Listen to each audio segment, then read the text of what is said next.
Winterpause geht langsam zu Ende. Das bedeutet, der ein oder andere deutsche Freizeitpark kündigt einiges Neues für die kommende Saison an. Aber auch weltweit machen wir natürlich mal einen kleinen Rundumblick. Was passiert gerade alles so in der Welt der Freizeitparks, Kirmes, Achterbahn und artähnlichen Geschichten. Und damit starten wir auch direkt in dieses Video. Und Mahlzeit, herzlich willkommen beim Ride Video Magazin und einem neuen News-Video meinerseits. Herrschaftszeiten, es ist wieder einiges los und darüber müssen wir natürlich jetzt hier in diesem Video sprechen und wir gehen das alles natürlich wie immer Step by Step durch und wie immer kennt ihr das bei den News-Videos, wird das Ganze supported und unterstützt durch SBF Visa zusammen mit CW Attractions, die das möglich machen, dass wir diese News-Videos hier machen. Und auch CW Attractions hat mit SBF Visa zusammen eine neue große Achterbahn für einen Freizeitpark in Deutschland im Portfolio. Haben wir zuletzt drüber gesprochen, den Testaufbau hier im Video auch gesehen und die Schienen sind angekommen bei Hofis Erlebnispark. Das wird ein neuer Freizeitpark im Süden Deutschlands. Dazu verlinke ich euch auch gerne hier ein Video. Und Christoph Wunderlich hat da mit SBF Visa zusammen einiges an Fahrgeschäften hingeliefert, beziehungsweise ist gerade die Auslieferung, beziehungsweise auch der Aufbau, so dass es da bald losgehen kann und wir neue Fahrgeschäfte und auch eine neue große Achterbahn erleben werden können. Da sind wir, glaube ich, alle sehr gespannt drauf. Das Ganze soll wohl sehr, sehr gut fahren und SBF Visa hat nochmal irgendwie ein bisschen nachjustiert und das Ganze noch smoother und besser gemacht. Dazu dann aber mehr, wenn es soweit ist und wenn wir diesen Werbeblock verlassen haben. Energylandia, ein gigantischer Freizeitpark in Polen, den man unbedingt besuchen sollte. Wo es so ein bisschen ruhiger drum geworden ist, nachdem der Tilt Coaster abgesagt wurde, der wirklich in Europa ziemlich für Aufsehen gesorgt hätte. Da bin ich mir ziemlich sicher, wie die Bahn geworden wäre, seht ihr hier auch in einem weiteren Review. Da sprechen wir nämlich mal über Siren's Curse und Cedar Point.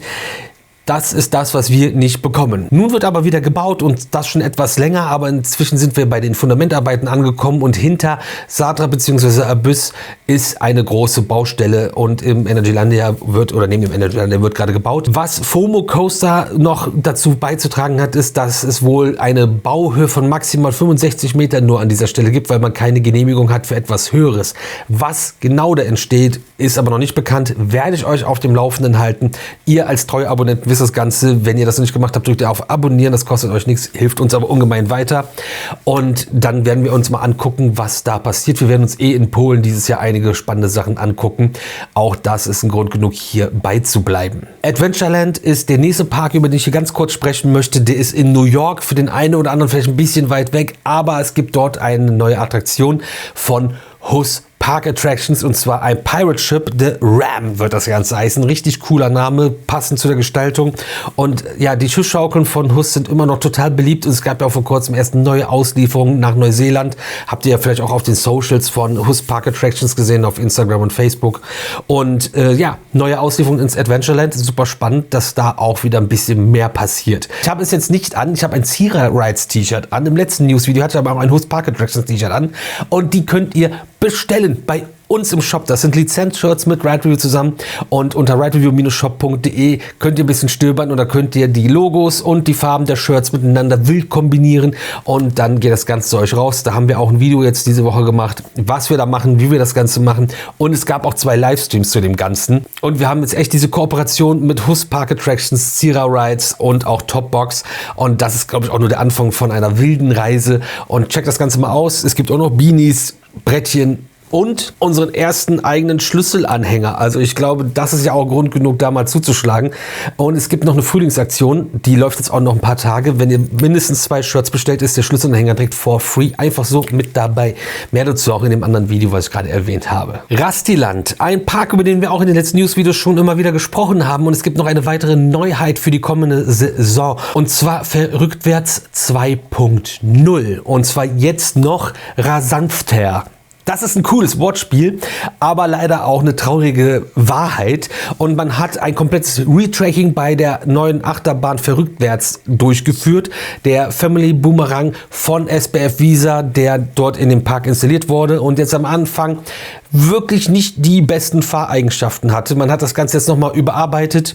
Und das Ganze fährt nicht nur besser, sondern auch schneller und deswegen rasanter, weil durch diese smoothere Fahrt, die jetzt möglich ist, kann der Zug auch schneller durch die Strecke fahren und damit wird das Ganze noch aufregender für euch und die ganze Familie. Ist auf jeden Fall spannend, müssen wir uns angucken. Es gab ja sehr viele Warnschilder, dass man mit Rückenproblemen auf keinen Fall mitfahren sollte. Es gab komische Konstruktionen und viele Spanngurte oder irgendwelche Flaschenzüge. Ich bin gespannt, wie man das Ganze jetzt gelöst hat, und es ist ja trotzdem cool, dass ein Park reagiert und eine Bahn wieder fahrbar macht. Europapark. Auch im Europapark passiert einiges und es gibt einen neuen Themenbereich 2026, da haben wir auch schon drüber gesprochen, und zwar Monaco wird ein neuer Themenbereich im Europapark, und es gibt neue veröffentlichte Artworks zu dem Themenbereich, wie das Ganze aussehen soll. Was haltet ihr davon? Was habt ihr euch versprochen? Seid ihr enttäuscht? Seid ihr positiv überrascht? Lasst es mich wissen. Ich habe irgendwie nicht viel Meinung dazu. Und noch eine Sache, die jetzt auch endlich offiziell ist: Eiffeltor Erlebnispark.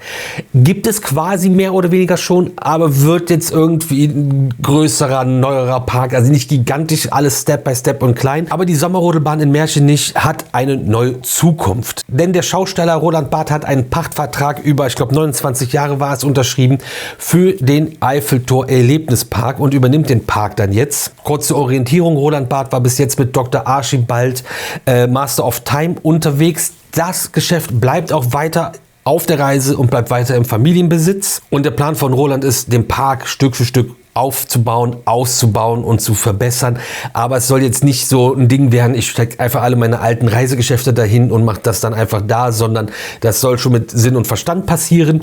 Und wenn ihr das Ganze quasi unterstützen wollt, aktiv unterstützen wollt, es wird auch gerade aktuell Personal in der Gastronomie gesucht, und da könnt ihr das Team unter anderem auch verstärken. Verstärkung sucht auch das Team von Aufwind Rides.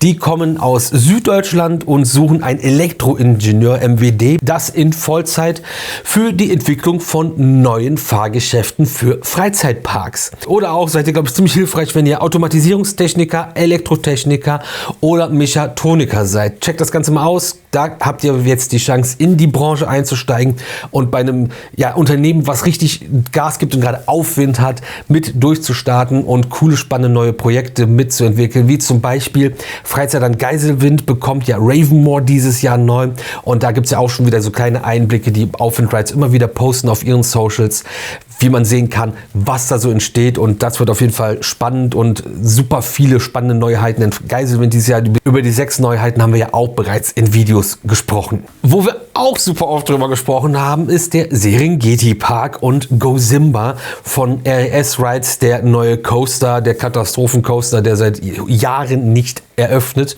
und es gibt wieder ein weiteres Update, und über den Winter hinweg hat man die Königszapfen etwas ausgefräst, an denen die Buggies hängen, und hat dann pro Seite 5 mm Luft geschaffen, und damit soll das Problem gelöst sein, was im letzten Jahr aufgetreten ist, dass die Seitenführungsräder quasi übertrieben gesagt weggeplatzt sind.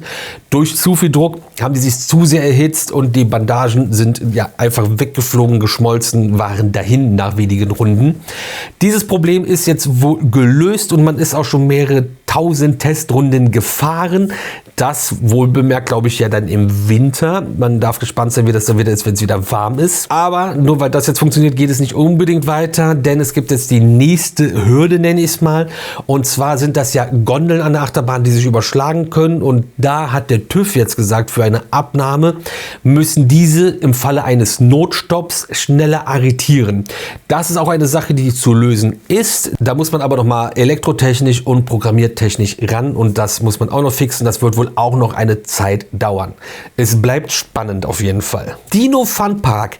Eine Sache, die mir aufgefallen ist, und ich bin mir nicht sicher, aber ich glaube, das ist der erste Park, wo mir das so bewusst auffällt, der wirklich eine sinnvolle Preisstaffelung bei dem Eintrittspreis hat. Denn das ist ein Park, der sich eher an kleinere Kinder richtet, aber Erwachsene begleiten meistens ihre kleineren Kinder und können da aber nicht so viel nutzen in diesen Parks. Und es ist sonst immer so, dass Erwachsene einen höheren Eintritt zahlen als Kinder, weil das sind ja Erwachsene, das können sie ja zahlen, auch wenn die weniger machen können.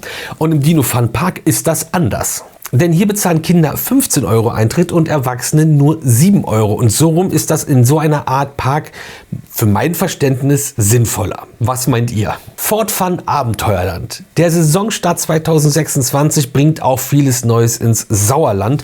Unter anderem als neue Attraktion Fort Venture. Und diese Neuheit ist ein neues Indoor-Erlebnis für mehr Wetterunabhängigkeit. Und Fort Venture zieht mitten in die Westernstadt in den Saloon. Der eine oder andere Kenner hat es wahrscheinlich schon erkannt. Es ist ein Julbi-System, bekannt aus dem Europapark. Und das Ganze ist modernste VR-Technik, bei der die Besucher mit VR-Brillen, Bewegungstracking und Handcontrollern in interaktive virtuelle Welten eintauchen und spannende Missionen, kreative Abenteuer und Lerninhalte mit 360-Grad-Umgebung in Echtzeit erleben. Das Ganze ist wunderbar geeignet für Familien, Freundesgruppen, Schulklassen oder auch Unternehmen, und das Fort Venture kann zum Eintrittsticket separat dazu gebucht werden. Außerdem im Fort Fun Abenteuerland wird es Deutschlands ersten Hundespielplatz in einem Freizeitpark geben.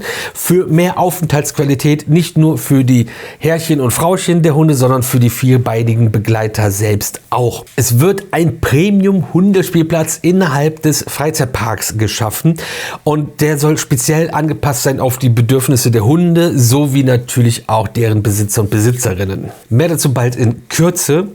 Und das Familienangebot rund um den Restaurant La Cascada ist das Restaurant im Park, und darum wird jetzt auch noch mehr Familienangebot geschaffen. Und direkt am Restaurant La Cascada entsteht ein neuer Spielbereich, der altersgerechte Spielgeräte beinhaltet, inklusive einer Entenwasserbahn.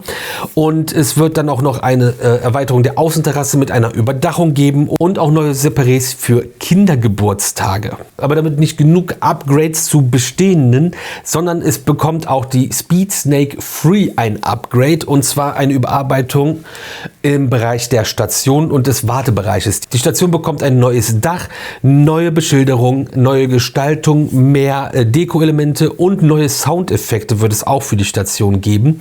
Außerdem wird der Wartebereich mit einem Sonnenschutz überdacht. Es wird eine passende Bepflanzung geben, und auch hier wird man noch Dekoration hinzufügen und damit einfach auch Speed Snake Free schöner und ja auch nützlicher machen, dass man nicht in der Sonne anstehen muss, dass man mehr zu gucken hat, dass man mehr für mehr Erlebnis hat und auch mehr dann mitnimmt von einer Fahrt bei Speed Snake Free, die Überkopfachterbahn vom Fort Fun. Komfortabler wird es auch bei der An- und Abreise im Fort Fun Abenteuerland mit einem digitalen Parksystem, dem Free Flow.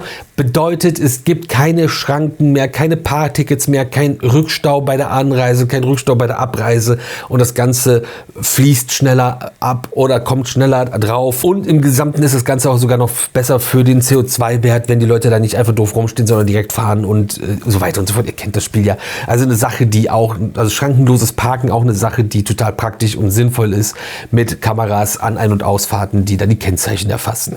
Macht halt schon Sinn, und was auch Sinn macht, ist ein mega Preisvorteil bei datierten Tickets fürs Fort Fun. Wenn ihr euch im Vorfeld festlegt und Tickets für Tag X kauft, habt ihr einen riesigen Preisvorteil im Gegensatz zu den Leuten, die einfach spontan sagen, jo, heute fahren wir dahin. Denn wenn ihr vorher ein datiertes Ticket kauft, bekommt ihr das stark reduziert für 28,99 € statt regulär 39,80 €. Und wenn du fährst, voll das gute Angebot. Außerdem gibt es wieder reichlich Events im Fort Fun Abenteuerland, und zwar als nächstes zum Beispiel in den Osterferien die Ostereiersuche an Ostersonntag und Ostermontag. Außerdem wird es wieder die Mexican Summer Nights geben oder auch das Fort 4 Horrorland. Herrschaftszeiten, was ist denn da alles los im Sauerland? Skyline Park. Gehen wir etwas weiter in den Süden, und im Skyline Park wird es auch ohne Ende Events in der Saison 2026 geben, und unter anderem das Wochenende der Nachbarschaft, Wintergeburtstagskinderaktion, Skyline Park for Free, Skyline Park bei Nacht, das Oktober Festival, Schultütenfest und natürlich das Halloween-Spektakel. Wenn ihr zu irgendwelchen Events davon konkret etwas wissen möchtet, lasst es mich gerne in den Kommentaren wissen. Ich packe euch dann in die Kommentare noch mehr Infos zu diesen ganzen Events, weil das alles jetzt noch auflisten, da sitzen wir übermorgen noch hier. Denn wir müssen auch vorher noch über den Wild- und Freizeitpark Klotten sprechen. Und da gibt es eine neue Figur für 2026, die kleine Entdecker auf ihren Streifzügen durch Natur, Tierwelt und kleine Geheimnisse des Parks mitnehmen wird. Und es ist Ranger Clotty. Und die Rangerin bekommt auch ihre kleine eigene Attraktion, und zwar Ranger Clottys Entdeckungsfahrt. Das Ganze ist dann dann durch den Wildparkbereich mit verschiedenen Stationen, an denen Kinder beobachten können, ausprobieren und kleine Aufgaben rund um Tiere und Natur lösen müssen. Man kann auch sich einen Entdeckerpass holen und wenn dieser ausgefüllt ist, bekommt man auch ein Ranger-Abzeichen da rein. Das Ganze soll auch nicht langweilig werden und wird über die nächsten Monate und Jahre immer weiterentwickelt und erweitert, so dass es bei jedem Besuch auch ein anderes Erlebnis ist auf Klottis Erlebnisfahrt. Damit das Ganze halt bei jedem Besuch ein neues Erlebnis auf Ranger Klottis Entdeckungsfahrt ist. Das aber nicht genug. Eine weitere Neuheit ist die vergessene Stadt von Klotti. Und ein Bär im fernen Rom hat einen Recherchehinweis bekommen und dann rausgefunden, dass im Moseltal eigentlich alles anfängt und es könnte sehr gut sein, dass seine Vorfahren dort herkommen. So gibt es also eine Ausgrabungsstätte neu ab Sommer 2026 und in der Klotti Park Ausgrabungsstätte kann man Stück für Stück die Stadt und deren Geschichte freilegen. Auch mega cool für die kleinsten Gäste, so eine Attraktion, wo man dann einfach Archäologe spielen kann. In den nächsten Monaten werden auch noch weitere Tiere in den Tierparkbereich mit einziehen und es wird vor Saisonstart so ein paar Pre-Opening-Wochenenden geben, beziehungsweise ab 28. März ist auch Saisonstart im Wild- und Freizeitpark Klotten. Herrschaftszeiten. Einiges los, wenn ihr dabei gut aussehen wollt, geht ihr jetzt noch auf ridereview-shop.de und bestellt ein paar hübsche Dinge. Und ansonsten sehen wir uns jeden Tag um 18 Uhr hier wieder zu einem neuen Video auf dem Ridereview YouTube-Kanal.